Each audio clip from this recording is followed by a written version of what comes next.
Today we're going to go through three-phase. So today we're going to go through three-phase circuitry and why we get 208 volts and not 240 volts out of our outlet in three-phase.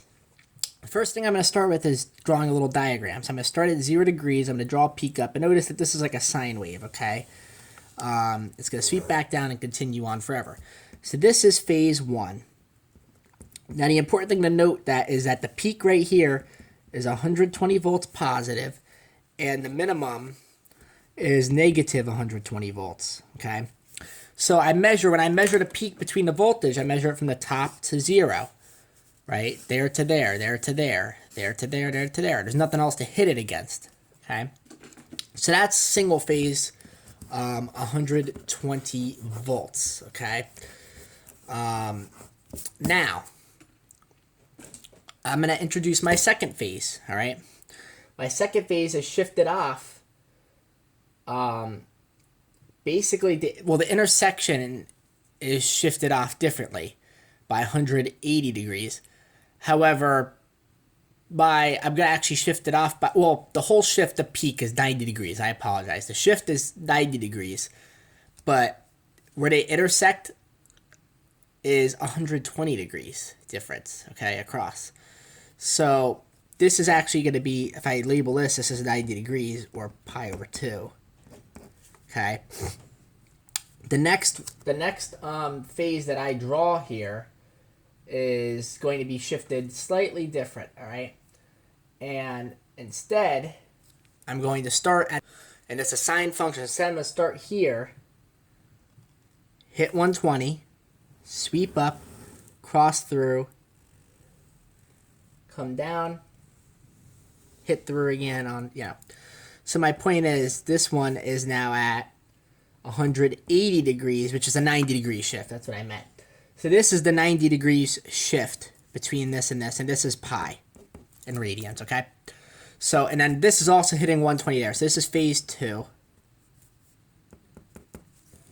So, but now I'm going to add in my third phase. My third phase is another shift, right? And it's probably the peak is going to be here, okay? And that shift, right, I'm going to draw it the same. It's going to be identical to that one. It's going to intersect through. And this one's going to hit at 270. And if I had my unit circle, it would be 3/2 pi, or 3 pi over 2. Okay? Now notice the shift between the peaks. Peak to peak is 90 degrees. Peak to peak is 90 degrees. But now this intersection point is different. So the distance between the intersection points is slightly different. And basically the distance between these intersection points is 120 degrees. Okay? And that's the main thing we look at here. If I were to take a star and delta transformer, I would look for the angle. Okay? Now the reason why the power, and let me finish this graph really quick.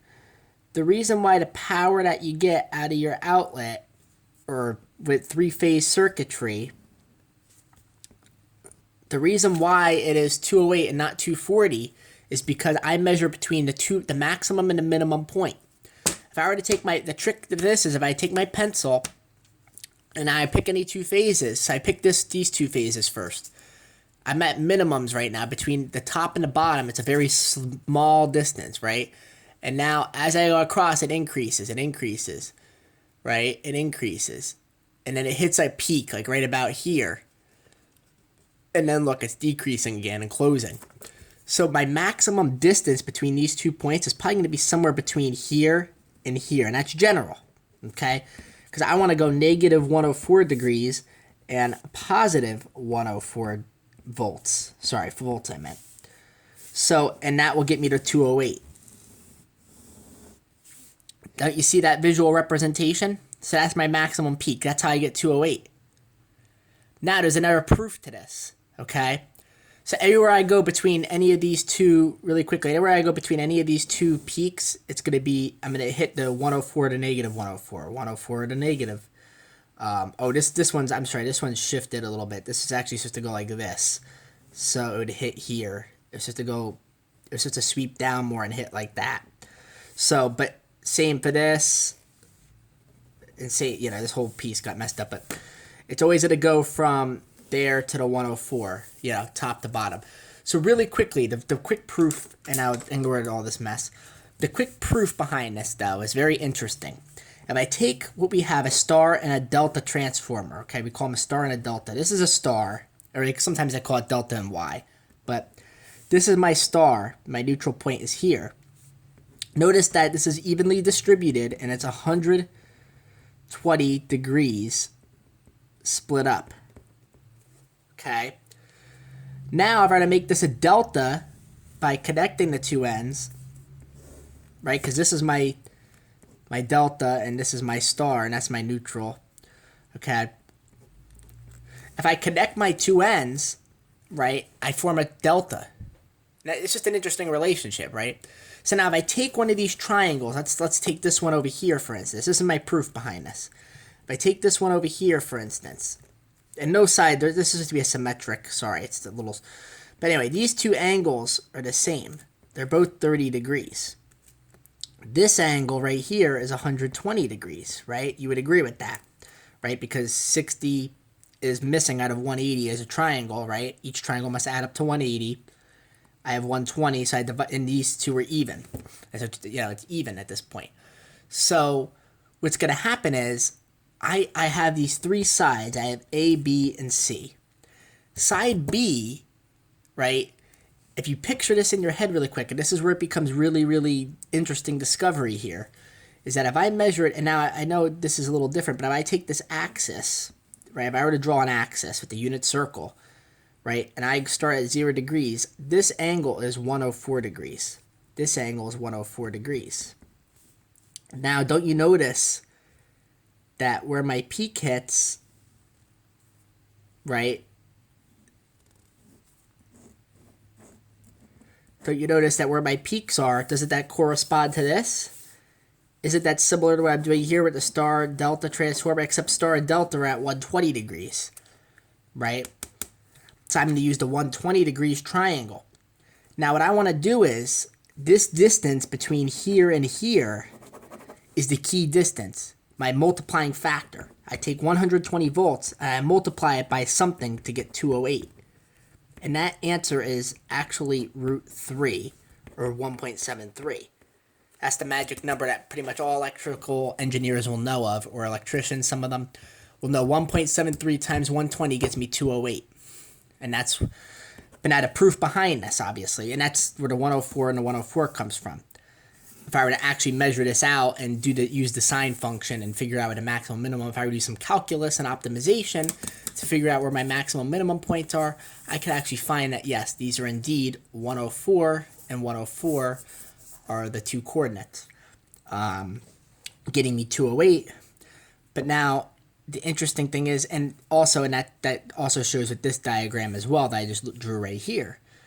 But now the interesting thing is, when I come back over here, I have 120 volts, and I have two 30s. I have A, B, C. I want to find this B that's separating the two peaks, correct? Because my two peaks come through. I want to figure out what that length is, what this B corresponds to on this graph, this B that holds these two peaks apart, okay? And that's what the point of this proof is. So, but unfortunately, I don't have any side lengths. I don't need side lengths because guess what? The law of sines, if you remember from pre-calculus, there's law of cosines and law of sines.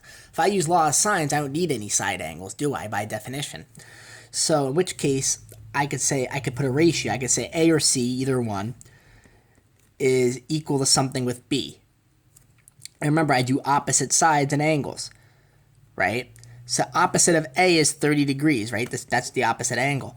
So I'm going to say, well, sine of 30, right?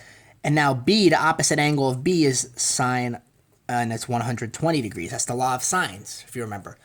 If I cross multiply and put sine of 120 over the sine of 30, guess what I get? 1.73, which is equal to root 3. Proof complete.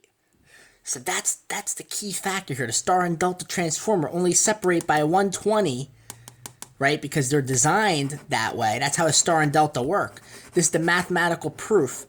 They hold the phases apart by 120 degrees. Therefore, it's going to phase it at root 3 times 120, giving me the 208 gave me the 104 degrees. It just all makes sense. And now this proves my graph that I drew here, giving the distances apart to be 104. Because before you're like, why is it 104? Well, it has to be based off this proof in the star and delta transformer. And there's also different things you could do. You could use your graphing calculator, calculus, and do optimization and figure out what's the greatest distance between this peak and this peak.